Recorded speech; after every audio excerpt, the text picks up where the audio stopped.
Well, good morning, everyone. Make sure my volume is up. It is. Well, good morning again. I'm Jan Erickson from Stepping Aside, and welcome to Somewhat Daily Tarot and Rune for the second day of December 2019. I hope everyone had a good holiday, a good weekend. It was weird only doing 3 of these last week instead of 4, so I'm feeling a little bit unsure here. It's like, is it really Monday? It snowed here too for the holiday, and so we were able to get the snowblower going, and my husband did the driveway. It's 800 feet, so trying to shovel an 800-foot driveway when you're in your 60s is not, fun. So we finally bought a snowblower. We've only lived here since 1981, mind you, so I don't know. But it's a gravel driveway, so I don't know. We had to wait till those 2-stage ones came out before we could even think about getting one. Otherwise, it sucks up, rock into your engine there or whatever, and it breaks things. So we have one of those, and it works really well. So we can at least get out of the driveway, which is nice. It's not fun when you're completely snowed in, but it's going to be in the 40s all week, so we're going to see that disappear. So yay.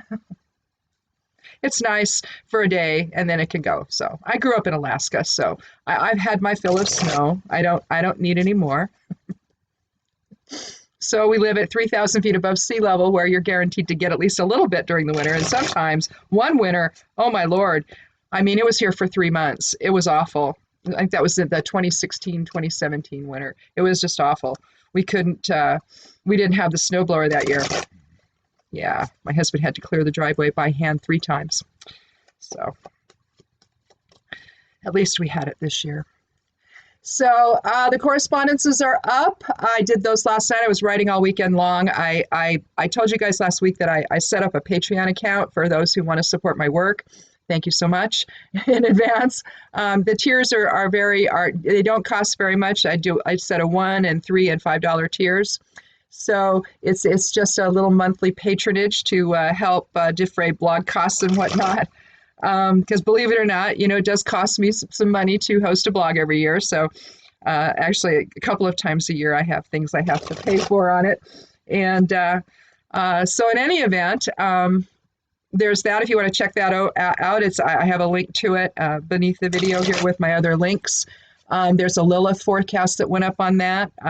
That I think I'm going to start doing a series on that. And I don't know, it may be weekly, it might be every other week. We're going to see how much changes for Lilith and her aspects. Generally speaking, Lilith is in Pisces, and that's where she's been for a while. So I don't know. Sometimes the house changes, but typically what will happen is you'll see some different aspects. And so I just kind of want to talk about some of the inner Lilith issues that we go through, and I'm doing it in that particular astrology forecast over there on Patreon. So check that out if you want to. Let's see, monthly tarot, monthly geomancy is up. Now on the monthly tarot, instead of using the Morgan Greer like I usually do, I use the Thoth, because yesterday was the anniversary of Aleister Crowley's death. So I thought, I didn't realize that when I decided to use that, and then I was looking at the calendar, and after I laid out the cards, and I'm thinking, oh, well, okay, so that must be why I suddenly felt compelled to pull out my Thoth deck and it's just, instead of 4 cards, I did 3 cards per week even. So it's like, okay, a little synchronicity there. But weekly Rune and Moon is also up. So that's all I did was just write. It was insane. Anyway, I hope you enjoyed it. If you check that out, it's over there on the blog or over on Patreon. I did post the monthly tarot over on Patreon, and I left that public, so you can see that there too if you just want to see what the Patreon thing is all about. So anyhow, again, we have a 2 energy, so duality, balance, polarity issues. The transits were as of about 20 minutes ago, so we still have Uranus, Pluto, and Vesta in retrograde. Now, Vesta is going to talk about home and family and responsibilities, and so you may be reassessing how you do that.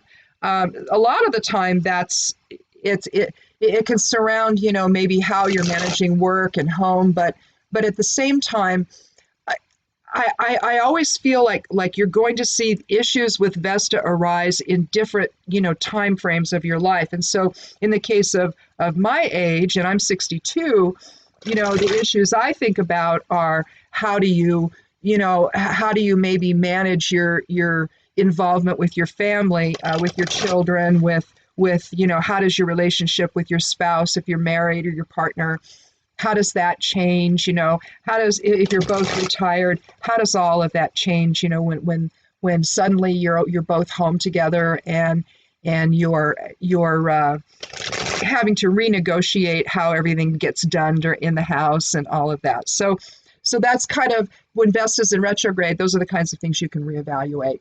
The sun's in the 11th house in Sagittarius. Again, take a look at goals and values. And don't forget to seek counsel from friends. The moon is in Aquarius in the 2nd house, a good day for group activities and taking care of finances. But a square with Mercury and the moon has us thinking before speaking, which could help with the semi-square with Venus that is suggesting that maybe relationships or our love life might be challenging. And again, it's likely simply because our mouth gets away from us. So just kind of keep that in perspective, and then at some point you should be able to have a normal conversation with people. So in any event, let's see, Mercury's in the 10th house of Scorpio, so intense communications today, maybe of a career nature. You might experience an advancement at your job, but be careful. A sextile with Pluto may help sustain focus today, but at the end of the day, you're just going to have to be a little bit careful in how you're going to come across, because, if I'm looking for something here, where did that go? Maybe that's it there. Is that it? No. Yeah, maybe that's it. No. We'll try that one. No. How about that one?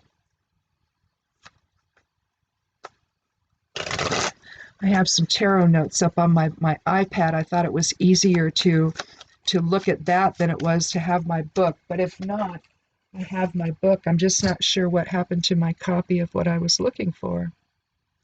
Oh, wait, there it is. There it is. That's the one we want. That's it.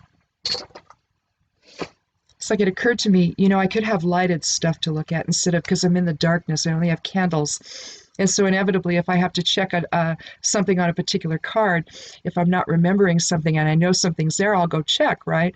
And I won't, I can't see it very well. And then it dawned on me, well, I could just do that on the iPad, and then it's bright and I can see it. Duh. Anyway. Saturn's still in Capricorn in the 1st house, so we're still evaluating the structures of our life. It's going to align well with Vesta's retrograde, because we're really looking at right now.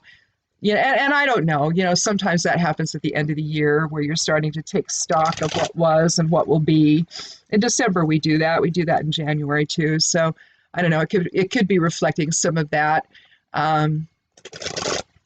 But Venus is also in Capricorn in the 1st house. So, you're going to want to take care of personal needs, go shopping, get a haircut, do something just to sort of, make you feel better about yourself, your appearance and whatnot. The other thing that you can do, there's a sextile with Mars, and, that could have to do with relationships with others, where, you might see somebody. There's also an opposite. There's also Venus opposes the North Node today. You might actually meet someone from your past that comes and I mean, it could be exciting, it could be someone that's an old love, an old flame, or it could just be a good friend from the past, and it just sort of ignites all kinds of, conversation and what have you.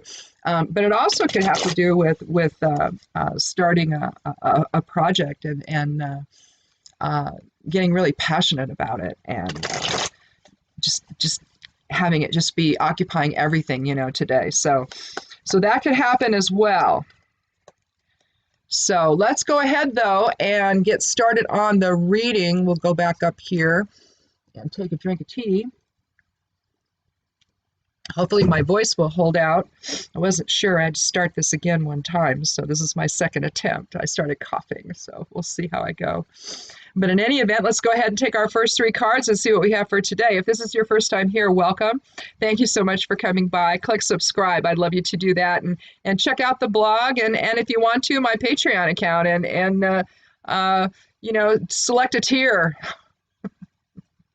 Anyhow, let's go ahead and take our first 3 cards.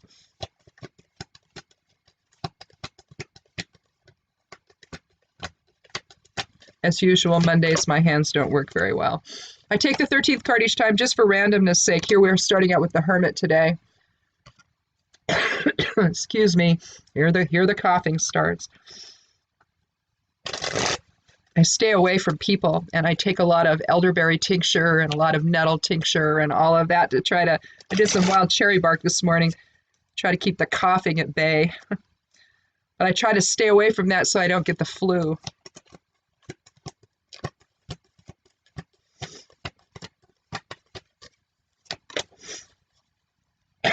Oh, well, Justice. So we have the 9th and the 11th cards of the Major Arcana. Let's see if we get a 3 for here. Or maybe we'll get a small card and have that be the focal point, and the Hermit and Justice. Maybe we'll have that be our supportive aspect. I like to kind of do this in a yod. I started doing that one day because we had a yod in the sky that actually matched the reading I was doing. So I got like, ooh.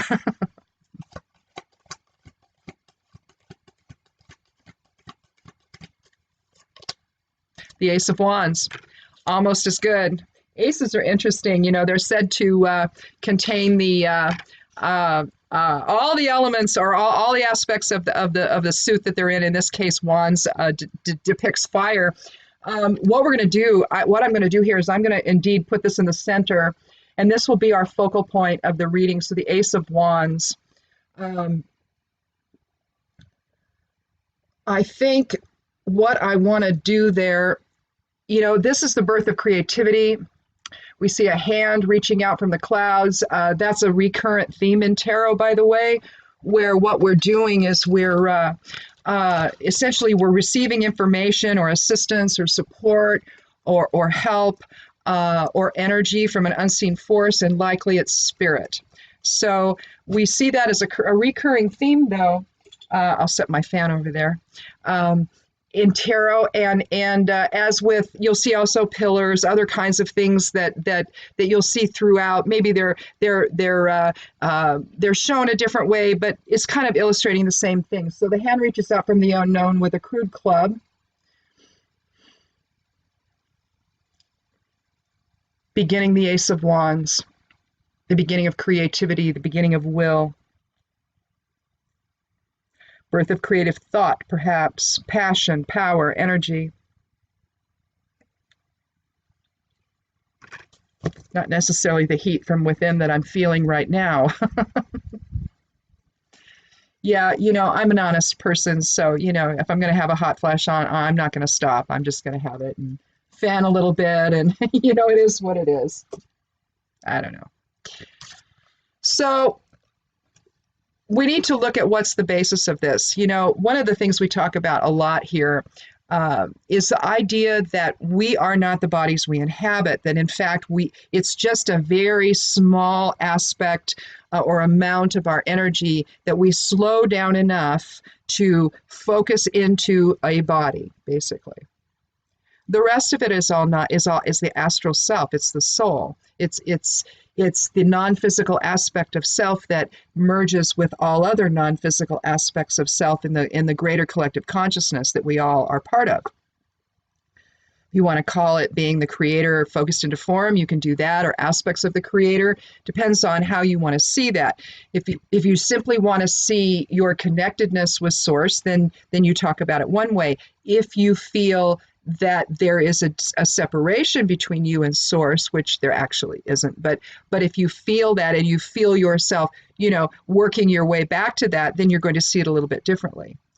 But I believe the creator is all that is, and so if the creator is all that is, then the creator is all that is, and that means we're the creator, and everything is the creator manifested into form. So if you want to look at this from the standpoint of an astrological yod pattern, what that is you usually have two planets that are in sextile with one another. They get along, they help, they're in harmony, and they sort of act as a foundation for the point, the extended point of this triangle that you have. And so the Ace of Wands is going to be our focal point today, and we're going to have the Hermit and Justice as the underlying foundation for whatever this birth of creativity, birth of will, birth of power, of energy, of new manifestation, if you will, is going to come from spirit. You're going to, instead of using the ego, the ego's perception to decide whatever's going on out there in the world, or to be the manifestor or creator of your experiences, you're going to do that from the standpoint of spirit. And so it doesn't really matter which one we start with, but we'll start with the Hermit. We see a sage, a shaman, if you will, standing on the top of a mountaintop. You can see snow up there.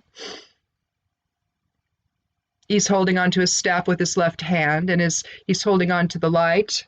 You can see a Merkaba inside.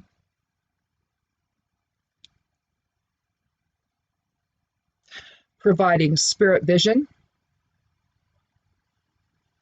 It signals retreat and withdrawal, silent counsel, inner voice, divine wisdom.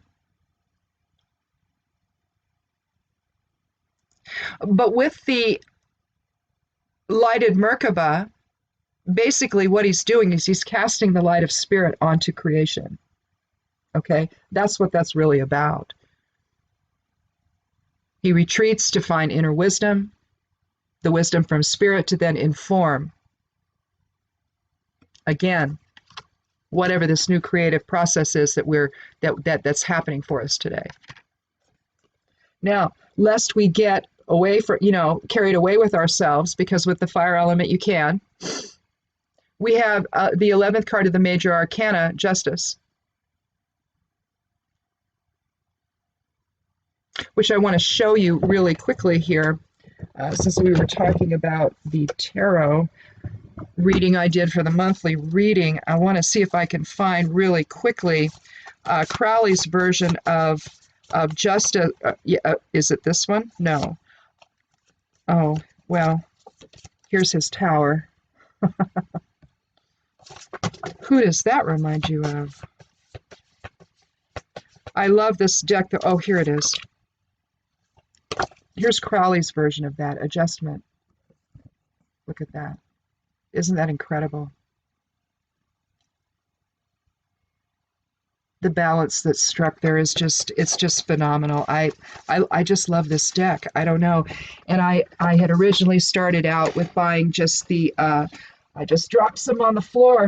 I had purchased the smaller one because at the time I was real ill with RA, and I couldn't possibly negotiate, cards like these. I couldn't shuffle them. They were just too big. I didn't have, my hands were too swollen. I was in too much pain, and I couldn't handle it. And so I bought the smaller version of the cards. And then later on, when my RA went into remission, I got brave and I bought the larger ones. And I just love them because you can see everything. And you really have to use a lighted magnifying glass when you look at the cards anyway.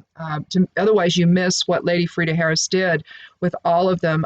They communicated, she and Crowley communicated via letter as to what he wanted. And I don't know, I think they're brilliant and visionary. So if you haven't seen the Thoth Tarot, it's not evil. Just look at it. You'll see.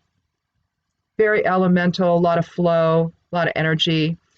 But he does change a few things, and he changes, he changed definitely the name of this card and the appearance of it.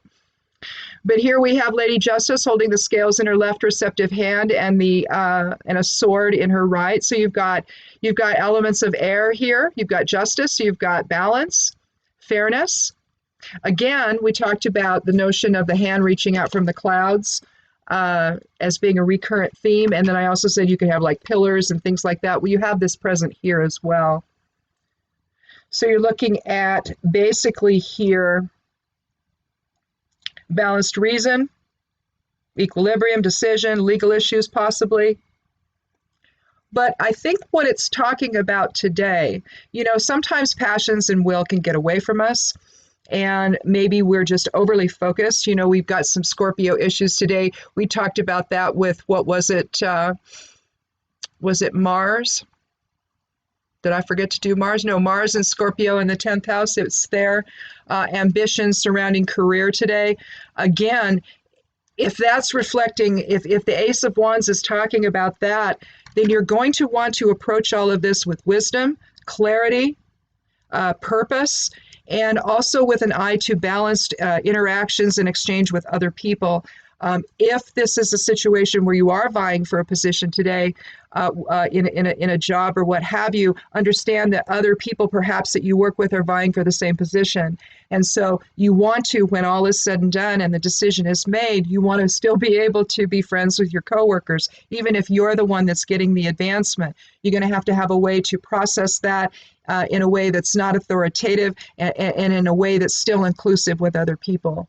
Again, one method that you can do is, if you don't think of yourself as the most important person in the equation, if you envision that as a pyramid, putting yourself at the top, just flip it around and understand that the people that work for you are what makes the entire process that you are supervising possible. So understand their value is what I'm saying. And then you should be able to, keep some of that in focus today.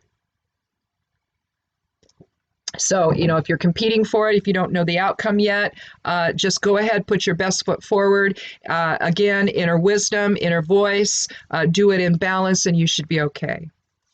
Let's go ahead and look at a rune and see. I think that, when we look at the cards in conjunction with what's going on astrologically, sometimes we can get a little bit, richer experience here. And so I'm glad that we're doing that now. It was just sort of a fluke one day when I did it, and which is sort of how all of this evolves. It just sort of, I do something and it's like, oh, that felt good, so I'll do it again. Anyway, we have Hagalaz, one of the Norn runes. It's the 9th one. Hagalaz is also known as the witch rune, but it's it governs the past, okay? And so it would be the Norn rune of the past. The Norns were the goddesses or what have you, the witches, what have you, that stood at the Well of Word and gave the runes to Odin when he hung upside down from the world tree for 9 days to gain enlightenment. Lost an eye, the whole thing. So the reward was the runes, and they're both an alphabet, they're both a means of communication, and they're also a divinatory tool. So in any event, if you want to look at the Havamal and all of that, and the Eddas and all of that, you can get kind of an idea of what the flavor was for this at that time. Well, possibly not at that time, later, but trying to recount all of this, you'll find a lot of that stuff in there. Very poetic, very interesting to read. It's always best to have interpretation, books with you when you're doing it, to say, okay, what did so-and-so think about it? Although a lot of them will show that, in another column, you'll see, okay, so-and-so interprets it this way, so-and-so, another person might interpret it that way. So if you're interested, you can look there.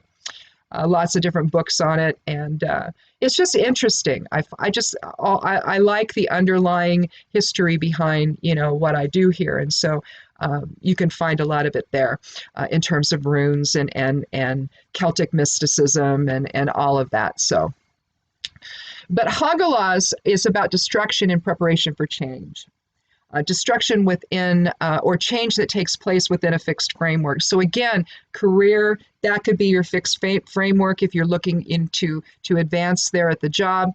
That would sort of put the boundaries or the fixed framework around the change that you want to have happen. And so with Hagalaz here, it's talking about something that you're definitely, something's going to happen basically today.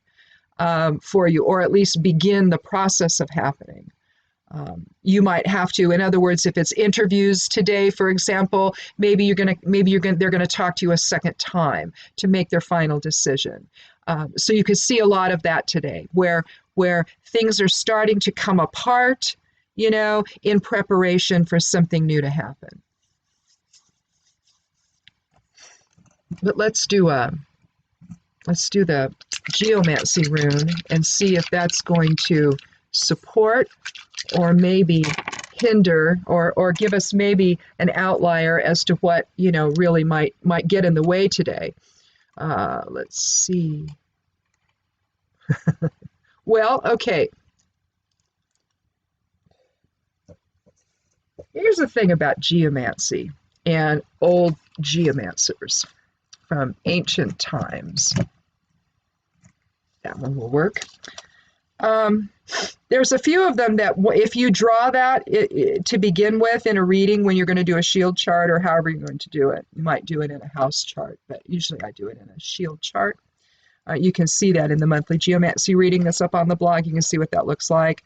And I also did a separate link last month. I did a longer introduction to it, and I talked about how you build a geomancy chart. And so I took that, kind of adjusted it a little bit, edited it a little bit, and I created just a post that says building a geometric shield chart or something like that, to that effect. And I linked to it. So that way what I'll do is I'll just link to that one, and that way I don't have to say every time how I do this, because it's quite long, really. And it maybe you stop reading before you get to the other.